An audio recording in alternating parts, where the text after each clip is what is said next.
निशान सिंह भी अब कांग्रेस में शामिल हो ऐसे गए। है, जेजेपी के कोई विचारधारा नहीं, वो एक परिवार की पार्टी है। हाँ, विचारधारा जब चौधरी देवलाल जी होते थे उनकी विचारधारा चलती थी, फिर चौधरी साहब आए उनकी विचारधारा चलती है। अब जो है इन लोग अभय सिंह की विचारधारा से चलती है और जेजेपी जो है अजय सिंह और दुष्यंत जी की विचारधारा से चलती है। सर आज सभी पार्टियां नॉमिनेशन दाखिल कर रही हैं, तो कैसे देखते हैं सर?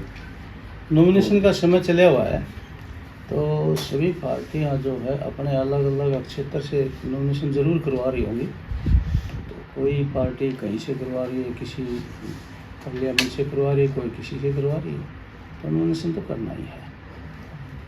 और प्रजातंत्र में ये चीज़ें जो है होनी भी चाहिए, भाई अपने कैंडिडेट को जो है वहाँ का नेता जो जाके वो करवाए, नॉमिनेशन फाइल करवाए जनता के साथ।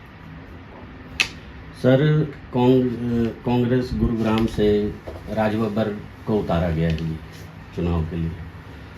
वैसे तो ये कांग्रेस का अपना मामला है, हम क्या कह सकते हैं, लेकिन हम ये मानते हैं और हमारी ये सोच है कि जनता का प्रतिनिधित्व ऐसा व्यक्ति करे जो प्रजा के बीच में रह सके। ऐसा ना हो अभी जो चुनाव लड़ने के बाद जब दोबारा चुनाव आए तो उसी समय दिखे, ऐसा प्रतिनिधित्व नहीं होना चाहिए। एक सर कुमारी शैलजा भी आज नॉमिनेशन दाखिल कर रही हैं, लेकिन भूपेंद्र सिंह हुड्डा उनके नॉमिनेशन में नहीं जा रही।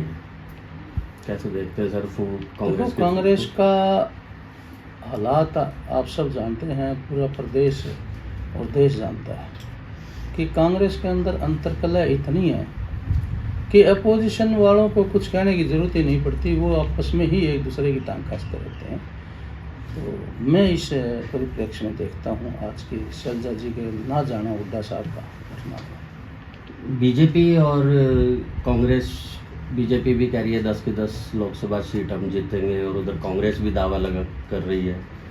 क्या मुद्दे रहेंगे सर बीजेपी के? और कांग्रेस और बीजेपी तो दावा कर ही रही है, लेकिन आप जेजेपी और इनेलो को भूल गए कि वो भी दावा कर रही हैं कि 10 की 10 सीटें जीतेंगे। तो जेजेपी का क्या ऐसे देखते हैं सर पूरे चुनाव प्रक्रिया में कि क्या रहने वाला है भविष्य में जेजेपी का?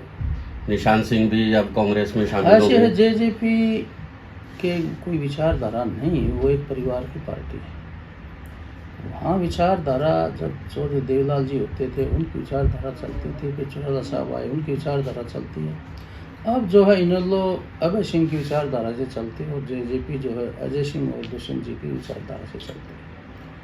और मैं ये मानता हूँ कि भाई ये जो क्षेत्रीय जो पार्टियाँ हैं ये अपने परिवारों के हिसाब से ही चलेंगी, क्योंकि उनकी अपनी पार्टियाँ हैं। एक सर ये विरोध बहुत नज़र आ रहा है सोशल मीडिया पे, आप देख रहे होंगे, जेजेपी हो चाहे बीजेपी हो, कि लोग काफ़ी नाखुश हैं, बोर्ड लगा दिए कि भाई एंट्री नहीं होनी चाहिए, आने नहीं देंगे नेताओं को। क्या कारण मानते हैं, इतनी नाराज़गी क्यों है? देखो, नाराज़गी तो हो जाती है, स्वाभाविक है, जब सत्ता में हो तो एंटी इनकम्बेंसी हो जाती है, क्योंकि जनता जब चुनाव करती है अपना प्रतिनिधि का तो उसके अंदर जो आशाएं रखती है कि भाई इच्छाएं जो हैं हमारी ये पूर्ति होगी, वो 100% नहीं हो पाती। ये एक कारण होता है कि मतलब कहीं ना कहीं किसान आंदोलन को भी मानते हैं, वो भी उसका एक उसी कड़ी का एक हिस्सा है।